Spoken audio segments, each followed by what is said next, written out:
Good morning student. अभी तक जो हमने देखा था classification of course grain soil का, है ना। नाउ बात करते हैं classification of fine grain soil की। तो जो फाइन ग्रेन सॉइल को आप क्लासिफाई करेंगे वो as per Indian standard soil classification करेंगे। जैसा कि हमने सॉइल का क्लासिफिकेशन देखा था, तो as per Indian standard soil classification system, तो प्लास्टिसिटी चार्ट के through as per Indian standard soil classification system हम सॉइल को क्लासिफाई करेंगे फाइन ग्रेन सॉइल। तो जैसा कि कोर्स ग्रेन सॉइल का हमने देखा था कि if the more than 50% particles जो है वो आपका 75 माइक्रोन सीप पे रिटेन हो जाता है। If more than 50% particles retained on 75 micron seep, then the soil is classified as coarse grained soil. Coarse grained soil. And if more than 50% particles pass through this 75 micron seep, then the soil is classified as fine grained soil. तो ये दो चीजें आप याद रखेंगे। अगर आपको coarse grain और फाइन ग्रेन को क्लासिफाई करना है तो एक more than 50% particles retain on 75 micron sieve, this is your 75 micron sieve, then soil is classified as coarse grain soil. If more than 50% particles pass through this 75 micron seep, then soil is classified as fine grained soil. Okay, yahan tak clear hoga? Now if more than 50% particles retained on 4.75 mm seep, then soil is classified as gravel. And if more than 50% particles pass through this 4.75 mm seep, then soil is classified as sand. तो ये classification हमने देख लिया था। Next हम बात करते हैं कि फाइन ग्रेन को किस तरह से क्लासिफाई किया गया है as per Indian standard soil classification through plasticity chart. तो एक प्लास्टिसिटी चार्ट बनाते हैं।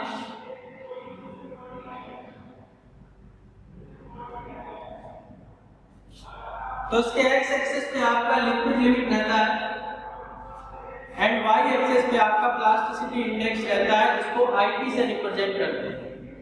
और हमने पहले ही बताया है कि plasticity index is what, IP is equal to liquid limit minus plastic limit. तो इसको क्लासिफाई करते हैं, तो चार्ट बना लेते हैं। This is standard chart and जो क्लासिफिकेशन होता है वो बेस्ड ऑन ए लाइन होता है।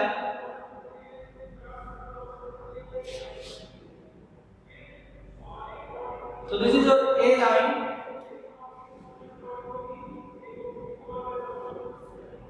और इस ए लाइन की जो इक्वेशन है that is IP is equal to 0.73 liquid limit minus 20।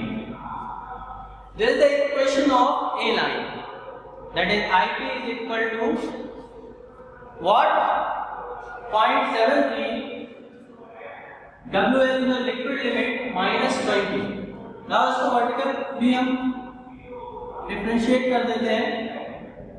तो liquid limit 20, liquid limit 35 and liquid limit 50। तो देखिए किस तरह से हम इस चार्ट की मदद से ये बताते हैं कि हमारा सॉइल का क्लासिफिकेशन क्या है, तो वो हम इसमें देखेंगे। तो किस तरह से आइडेंटिफाई करते हैं वो समझ लीजिए। तो आपको जो प्रॉब्लम में दिया होगा वो आपको लिक्विड लिमिट दिया होगा एंड प्लास्टिक लिमिट दिया होगा, ठीक है ना। लेबोरेटरी ऑब्जर्वेशन के थ्रू, ठीक है ना। तो आप क्या करोगे, वहां से आईपी को फाइंड आउट कर लोगे। सपोज आपका लिक्विड लिमिट आपको 40 दिया है एंड प्लास्टिक लिमिट आपका 20 दिया है, तो आपका आईपी क्या हो जाएगा, liquid limit minus plastic limit, that is 40 minus 20 is equal to 20। तो आपका लेबोरेटरी ऑब्जर्वेशन से जो आपका प्लास्टिसिटी इंडेक्स निकल के आया वो 20 निकल के आया, ठीक है ना। उसके बाद आप ए लाइन की जो आईपी की इक्वेशन है उसमें लिक्विड लिमिट को पुट करके आप प्लास्टिसिटी इंडेक्स फाइंड आउट करोगे, देन दोनों को कंपेयर करोगे और कंपैरिजन से आपको ये पता चलेगा कि जो आपका सॉइल है और ये जो आईपी है वो अबव द ए लाइन आ रहा है या बिलो द ए लाइन आ रहा है। और अबव द ए लाइन और बिलो द ए लाइन के बेसिस पे आप कैरेक्टराइज करोगे कि अगर आपका soil above the A line है तो आप कहोगे कि आपकी सॉइल जो है वो क्ले है, एंड बिलो द अगर ए लाइन है तो आप कहोगे कि आपकी सॉइल सिल्ट है या ऑर्गेनिक सॉइल है। ओके, तो बेसिक ये आपका पहले तो ये क्लासिफिकेशन है कि आपका IP above the A line आ रहा है या बिलो द ए लाइन आ रहा है। अगर अबव द ए लाइन आ रहा है तो आपकी सॉइल को हम क्या कहेंगे, क्ले कहेंगे, और बिलो द ए लाइन आ रहा है तो सिल्ट और ऑर्गेनिक। तो जैसा कि हमें पता है, हमने पहले ही आपको बता दिया कि क्ले को जो हम डिनोट करते हैं वो किससे करते हैं, सी से करते हैं, और सिल्ट को जो करते हैं वो एम से करते हैं, और ऑर्गेनिक सॉइल को हम ओ से करेंगे।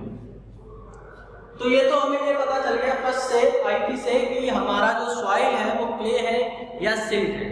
प्रॉब्लम में देखेंगे किस तरह से हम आइडेंटिफाई करते हैं। Second thing, on the basis of this liquid limit हम आइडेंटिफाई करेंगे कि आपका जो सॉइल है वो हाईली कंप्रेसिबल है, मीडियम कंप्रेसिबल है या लो कंप्रेसिबल है। तो यहाँ पे आपका low compressible, medium compressible and high compressible. On the basis of liquid limit हम ये बताएंगे कि आपका जो सॉइल है वो चाहे क्ले निकलता है या सिल्ट निकलता है, ऑर्गेनिक सॉइल निकलता है, हम बताएंगे कि आपका क्ले जो है वो हाईली कंप्रेसिबल है या मीडियम कंप्रेसिबल है या लो कंप्रेसिबल। ठीक है, यहां तक बात क्लियर हो गई। सो यहाँ पे क्लासिफाई कर देते हैं नाम से कि अगर आपका अबव द ए लाइन की हम बात करते हैं तो अबव द ए लाइन के क्राइटेरिया पे हम ये देखें कि आपका जो लिक्विड लिमिट है वो अगर ग्रेटर देन 50 है तो वो किस कैटेगरी में आ जाएगा, हाईली कंप्रेसिबल। तो हाईली कंप्रेसिबल, और हमें पहले से ही पता है कि हमारा जो सॉइल जो आईपी है वो ए लाइन है, तो पहले ही क्लासिफाई हो चुका है सॉइल इज क्ले।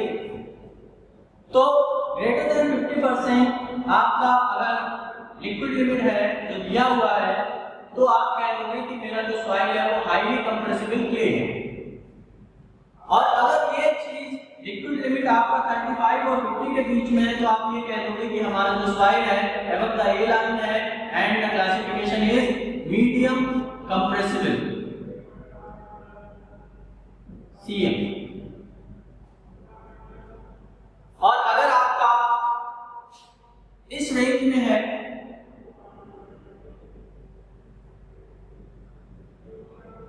तो आप क्या कह दोगे कि लो कंप्रेसिबल है, दैट इज सीएल। ठीक है ना। तो इस तरह से हम आईपी लाइन के थ्रू ए लाइन के थ्रू हम सॉइल को क्लासिफाई करेंगे। तो सपोज मैं एक प्रॉब्लम लेता हूं,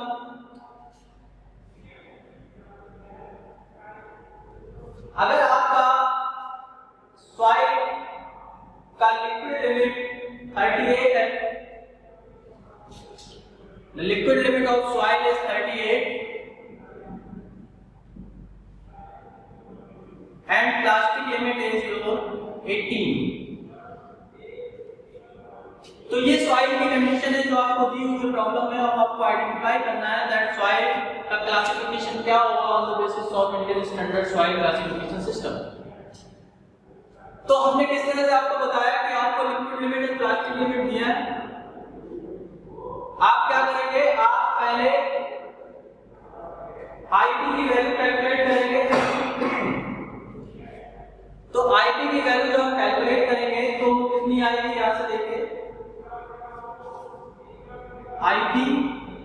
liquid limit minus plastic limit, that is 38 minus 18, that is 20.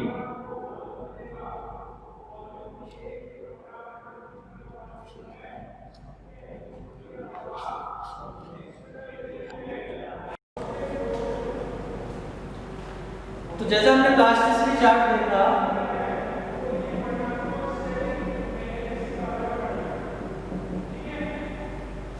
तो प्लास्टिसिटी चार्ट में हमने देखा कि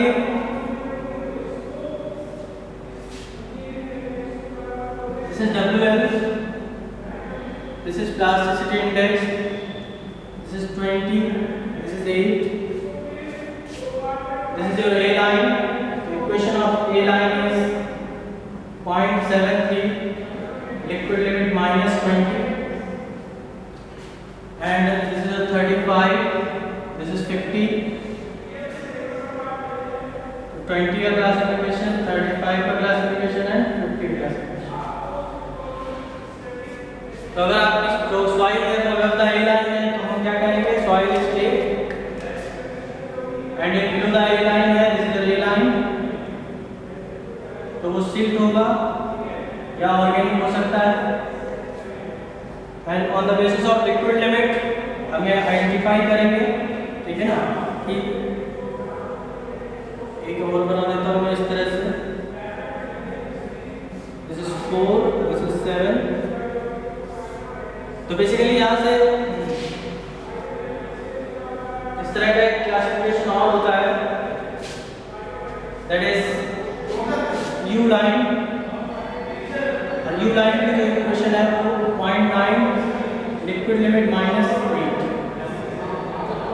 तो इस तरह से आइडेंटिफाई करते हैं और बाद में ये पता करते हैं कि on the basis of liquid limit आपका जो सॉइल है वो हाईली कंप्रेसिबल क्ले होगा या हाईली कंप्रेसिबल सिल्ट होगा या ऑर्गेनिक सिल्ट हाई कंप्रेसिबल होगा, मीडियम कंप्रेसिबल, हाई कंप्रेसिबल हो गया आपका. सेकंड इंटरमीडिएट कंप्रेसिबल होगा, क्ले होगा, या इंटरमीडिएट कंप्रेसिबल सिल्ट होगा या इंटरमीडिएट ऑर्गेनिक होगा.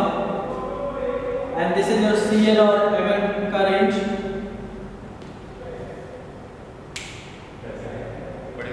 तो अब देखिए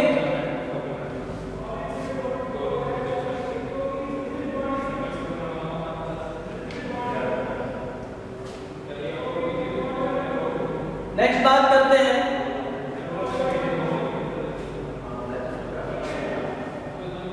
फाइननेस के बेसिस पे. फाइननेस के बेसिस पे कोर्स स्ट्रेंथ को क्लासिफाई किया गया है.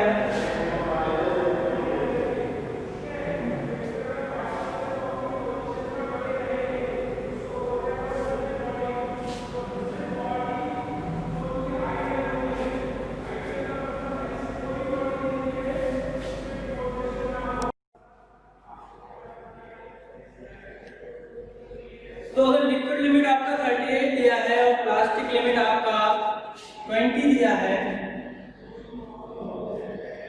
तो IP क्या हो जाएगा from the equation, that is liquid limit 38 minus plastic limit is 20, तो IP आपका 18 आ गया. नाउ A लाइन की जो इक्वेशन है वहां से IP क्या दिया हुआ है equation, that is 0.73, liquid limit minus 20. तो यहां से आप कैलकुलेट कर लीजिए that it is 0.73, liquid limit is 30 minus 20, तो 0.73 और ये हो जाएगा आपका 18. तो 0.73 into 18 कितना आ जाएगा आपका, कैलकुलेट कर लीजिए. मैंने आपको बताया कैलकुलेटर रखना है आपको.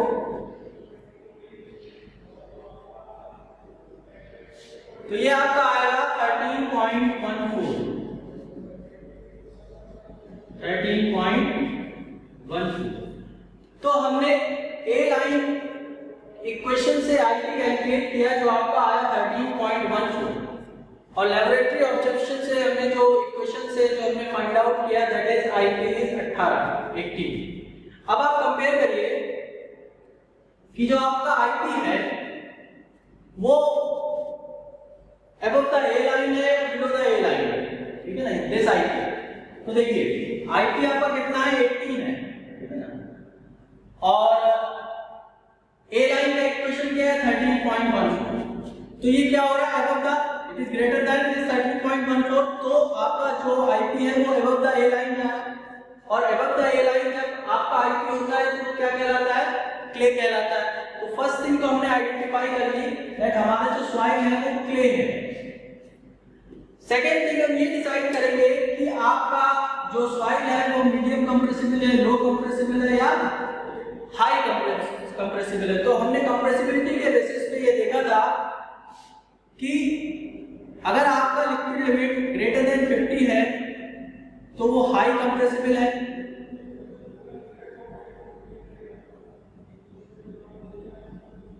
ग्रेटर देन 50 है तो वो हाई कंप्रेसिबल है. अगर 35 से 50 है तो मीडियम कंप्रेसिबल है, and if it is in this range then it is what, low compressible. तो यहां से देखिए कि आपका जो लिक्विड लिमिट है वो कितना दिया है 38 दिया है. तो लिक्विड लिमिट आपका 38 दिया है, इसका मतलब जो आपका इस चार्ट से देखिए 38 का मतलब कहां आ रहा है, समवेयर दिस पॉइंट सपोज. तो 35 से 50 के बीच में जब होता है तो आपका क्या कहलाता है वो मीडियम, या इसको इंटरमीडिएट भी बोलते हैं, आई से डिनोट करते हैं. और आई से ही करेंगे हम यहाँ पे, क्यों करेंगे, क्योंकि हमने सिर्फ के लिए पहले ही एम ले लिया है, तो अगर हम यहाँ पे भी मीडियम को एम से डिनोट करेंगे तो वो आपको कंफ्यूजिंग होगा. तो लिक्विड लिमिट आपका 38 है, तो इसके अकॉर्डिंग आपका इस जोन में आ रहा है तो वो आपका क्या हो जाएगा इंटरमीडिएट, तो वो क्या हो जाएगा सी आई. तो फॉर दिस कंडीशन आपने ये क्लासिफाई कर दिया कि आपकी जो सॉइल है वो क्या है सीआई है, यानी कि intermediate compressible clay, intermediate compressible clay. और यहीं पे सपोज आपको ये दे दिया जाए कि आपका एक प्रॉब्लम और लिख रहा हूं कि 4 पॉइंट, दूसरा प्रॉब्लम देखते हैं.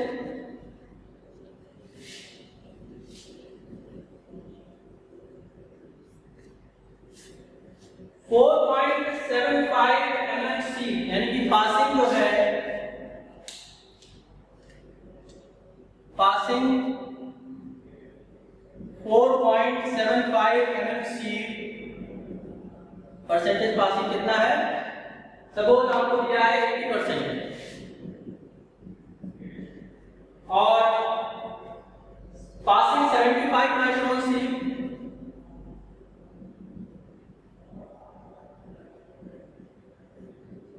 वो कितना दिया है आपको 8%.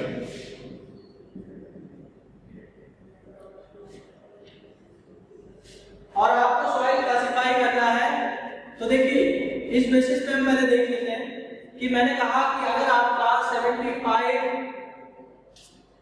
माइक्रोन सी पे मटेरियल रिटेन 50% से ज्यादा हो रहा है तो आपकी सॉइल जो है वो क्या क्लासिफाई होगी, क्या होगी, कोर्स ग्रेन. तो देखिए यहां पे जो पासिंग है वो सिर्फ 8% है, यानी कि मैक्सिमम जो पोर्शन है वो रिटेन हो गया 75 माइक्रोन सीट पे. तो हम इस सॉइल को क्या कहेंगे, कोर्स ग्रेन सॉइल.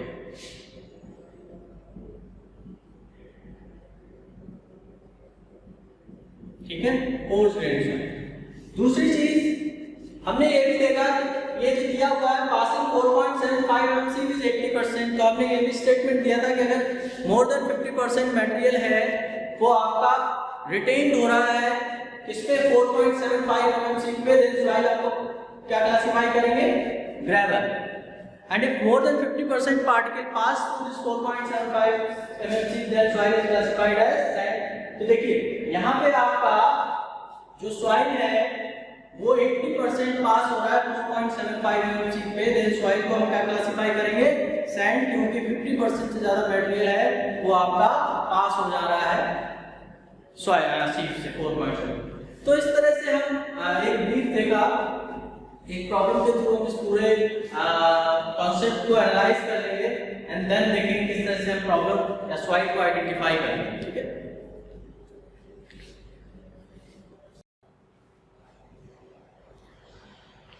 तो यहाँ पे मैंने एक प्रॉब्लम दी है जिसमें आप देखिए कि सॉइल है और सॉइल बी को आपको आइडेंटिफाई करना है, और सॉइल ए में जो कंडीशन दी है that is percentage passing through 75 micron sieve is 14 and percentage passing through 4.75 micron sieve is 92 and आपको D10 दिया है, D30 दिया है, D60 दिया है, लिक्विड लिमिट दिया है, प्लास्टिक लिमिट दिया है। देखिए किस तरह से सॉइल को क्लासिफाई करते हैं, तो मैं प्रोसेस बताता हूँ। फर्स्ट आपको चेक करना है कि आपकी सॉइल कोर्स ग्रेन्ड है या फाइन ग्रेन्ड है, देन आपको ये आइडेंटिफाई करना है कि सैंड है या ग्रेवल है, then on the basis of IP आपको ये आइडेंटिफाई करना है कि उसमें क्ले है या सिल्ट है। तो देखिए स्टेप बाय स्टेप चलते हैं, तो चेक 1 करते हैं पहले। चेक 1 क्या इस तरह से करेंगे, फर्स्ट देखिए कि आपका 75 माइक्रोन की पेग सॉइल का रिटेंशन या पासिंग क्या है। तो यहाँ पे जो दिया है वो दिया है कि percentage passing through 75 micron सीव is 14। तो जैसा कि मैंने कंडीशन आपको बताई थी कि if the more than 50% material passing through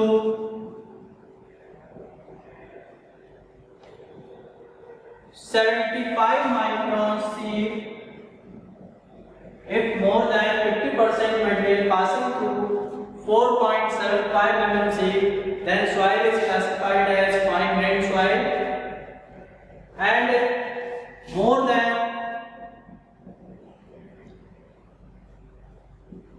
50% material retained on 75 micron sieve, then soil is classified as coarse grained soil। तो ये दोनों आपको पता होना चाहिए कि आप फाइन ग्रेन कहेंगे या कोर्स ग्रेन कहेंगे, कंडीशन के अकॉर्डिंग कंडीशन आपको दी हुई है। तो देखिए यहाँ पे ये कह रहा है कि percentage passing through 75 micron सीव is 14, यानी कि सिर्फ 14% मटेरियल है वो पास हुआ है 75 माइक्रोन सीव से, यानी कि 86% मटेरियल है वो रिटेन्ड हुआ है 75 माइक्रोन सीव पे, यानी कि मोर देन 50% मटेरियल रिटेन्ड हुआ है 75 माइक्रोन सीव पे। तो सेकेंड कंडीशन देखेंगे कि more than 50% material retained on 75 micron sieve, then soil is classified as coarse grained soil. तो फर्स्ट चेक से हमने ये आइडेंटिफाई कर लिया है कि हमारा जो सॉइल है वो क्या है, coarse grained soil. Second check करते हैं, चेक 2 या स्टेप 2। अब हम ये पता लगा लेते हैं कि हमारी जो कोर्स ग्रेन्ड सॉइल है वो ग्रेवल है या सैंड है। तो ग्रेवल और सैंड का आइडेंटिफाई करने के लिए हमने बताया था कि 4.75 mm की सीप को आप देखें, तो 4.75 mm की सीप को जो आप देखेंगे और कंडीशन को आप ध्यान में रखेंगे कि कंडीशन क्या है कि more than 50% particles retained on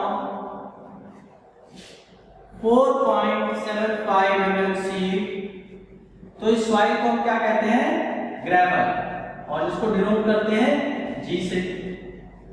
और सेकेंड कंडीशन क्या था, if more than 50% particles passing through 4.75 mm sieve, तो सॉइल को क्या कहते हैं, सैंड, और इसको एस से डिनोट करते हैं। अब आप अपनी प्रॉब्लम स्टैंडर्ड आपके प्रॉब्लम के हिसाब से आइडेंटिफाई करिए कि आपकी सॉइल है वो सैंड है या ग्रेवल है। तो देखिए 92% मटेरियल जो है वो पास हो रहा है 4.75 mm से, यानी कि सिर्फ 8% पार्टिकल्स ही रिटेन हो रहे हैं 4.75 mm पे। अगर मैं इसको इस तरह से देखूं कि ये आपकी 4.75 mm की सीप है और इस पे सिर्फ 8% मटेरियल ही रिटेन हो रहा है, बाकी 92% जो मटेरियल है वो आपका पास हो गया है, यानी कि मोर देन 50% मटेरियल आपका पास हो रहा है 4.75 mm से। ये आपकी प्रॉब्लम में वो कह रहा है।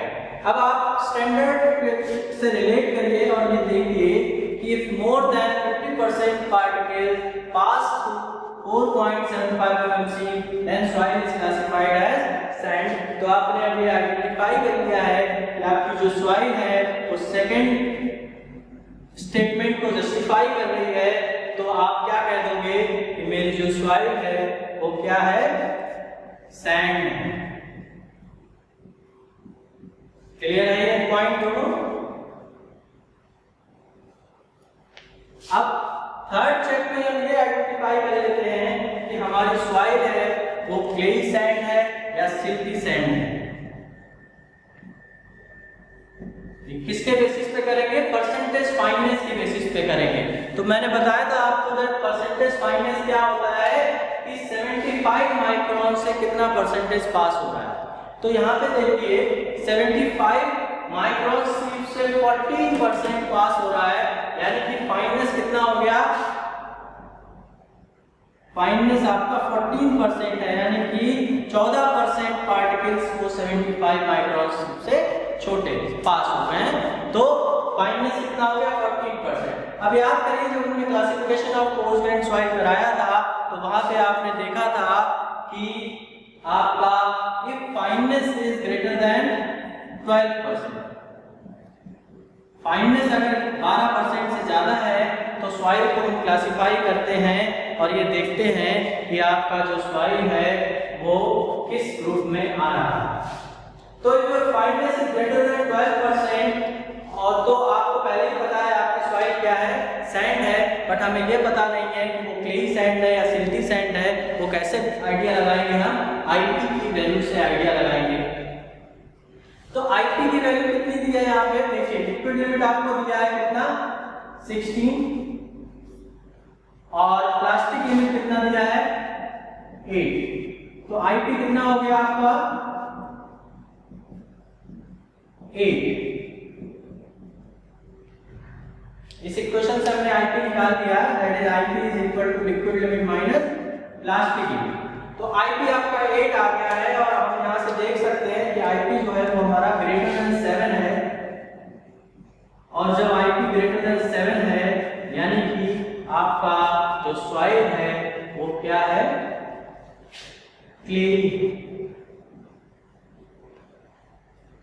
तो यहां से हम जो रिजल्ट निकल के आएगा वो क्या निकल के आएगा, that soil is clayey sand. So the classification of soil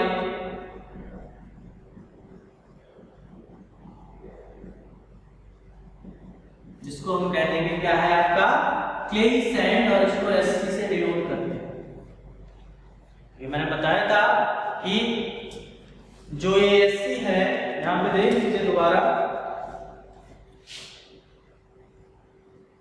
इसमें जो फर्स्ट लेटर है वो क्या बता रहा है, सॉइल को बता रहा है, सॉइल टाइप को बता रहा है, और सेकंड ग्रुप को डिफाइन करता है।